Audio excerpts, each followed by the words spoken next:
Bom, pessoal, não vou falar de política hoje, não vou falar de Bolsonaro, de PT, vou falar de uma coisa um tanto quanto bizarra que eu acabei de descobrir nesse dia. Um juiz federal, ele ganhou da União, ou seja, a União e o aeroporto de Viracopos foram condenados a indenizá-lo em 70 salários mínimos. Aí o porquê eu vou contar pra vocês no vídeo, mas antes já sabe, né? Dê um like no vídeo, se inscreva no canal, ative o sininho para receber as notificações e para ajudar o MBL, acesse www.mbl.org.br/contribua. É exatamente isso que eu adiantei para vocês. O juiz José Renato Rodrigues estava em Viracopos, ia tomar um avião, ia tomar um voo, quando ele estava passando pelos procedimentos de embarque, que incluem, dentre eles, passar por uma revista no detector de metais. Ele passou pela revista, deixou ali o artefato de metais, deixou o cinto, enfim, deixou tudo, passou pelo detector e foi selecionado numa revista aleatória para que ele fosse minuciosamente revistado. Os policiais conduziram o juiz a uma sala reservada, onde ele foi revistado manualmente, ele foi tateado por um dos policiais, por um dos agentes, inclusive sendo observado por outros dois. Após a revista ele foi liberado, mas ele se indignou, ele disse que ele era um juiz, ele disse que ele não poderia passar por isso, que era um absurdo, que era uma pantomima, que tudo estava errado. Então ele foi embora, tomou seu voo e ao voltar, ele resolveu fazer a justiça. O grande juiz resolveu ver a justiça acontecer. Ele estava indignado porque ele teria sido injustiçado e processou o aeroporto de Viracopos, a União Federal e a ANAC, pedindo uma reparação pelos grandes danos morais que ele tinha sofrido ao ser revistado no aeroporto. Algo que não acontece com ninguém. Ninguém é revistado em aeroporto, ninguém passa em revista em lugar nenhum. Então ele foi o grande selecionado e ele como juiz, como grande anjo abençoado que está aqui na terra para separar os bons dos maus, não poderia ter passado por esse procedimento digno dos comuns, da plebe, do povo. Ele entrou com uma ação pedindo nada mais, nada menos do que R$ 69.870, ou 70 salários mínimos. E para sua surpresa, para minha indignação, ele ganhou o processo. A União, a ANAC e o aeroporto de Viracopos foram condenados solidariamente, ou seja, os três juntos ali, independente da ordem, a indenizar o juiz. O juiz que já recebe da União aí mais de R$30 mil por mês, vai ganhar a bagatela de R$ 69.870, porque ele sofreu indenização por danos morais. E aí eu pensei, né? Pô, mas é dinheiro, tal, é dinheiro pra caramba. Como será que funciona os julgamentos de danos morais aí? Como que a galera que sofre dano moral é indenizada? E aí eu fui pesquisar, né? Apenas para você ter uma ideia, se você tiver um filho e esse filho tiver falecido e tiver enterrado, mas a prefeitura que faz a guarda do cemitério tiver perdido o túmulo do seu filho, eu sei que parece bizarro, mas isso acontece, tá?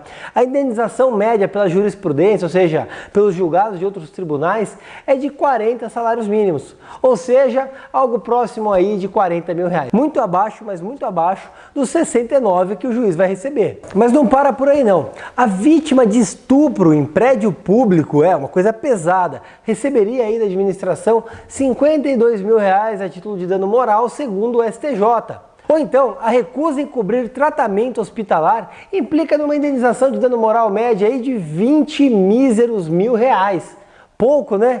Tá, mas para e pensa, vamos lá, um paradigma aqui, uma revista íntima irregular. Vamos imaginar que a revista íntima, que não foi tão íntima, mas a revista de apalpar que fizeram ali no juiz, algo que acontece comigo toda vez que eu vou assistir um jogo do Palmeiras, por exemplo, se essa revista fosse considerada irregular numa empresa, a revista íntima feita no trabalhador, quanto você acha que seria a indenização por dano moral sofrido?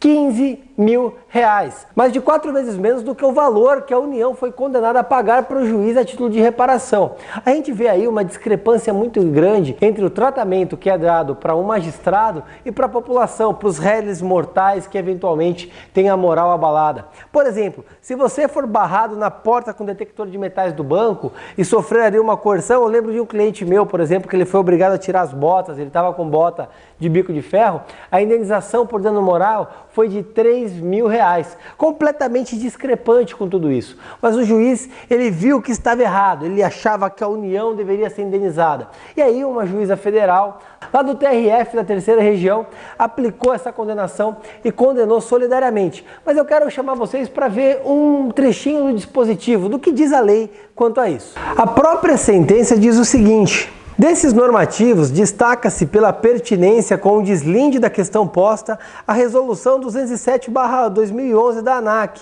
que dispõe sobre procedimentos de inspeção de segurança da aviação civil contra atos de interferência ilícita nos aeroportos. E aí nós vamos direto para o artigo 3º, inciso 4º, que diz o seguinte: caso o alarme sonoro do portífico detector de metais seja disparado, o passageiro deverá ser inspecionado com detector de metais, observando-se os seguintes procedimentos: a inspeção com detector manual de metais e localização do objeto que ocasionou o seu acionamento.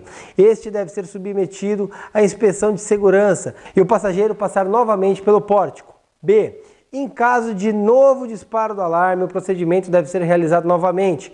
E a inspeção com detector de manual de metais deve ser repetida até que o pórtico não acuse mais a presença de objeto metálico.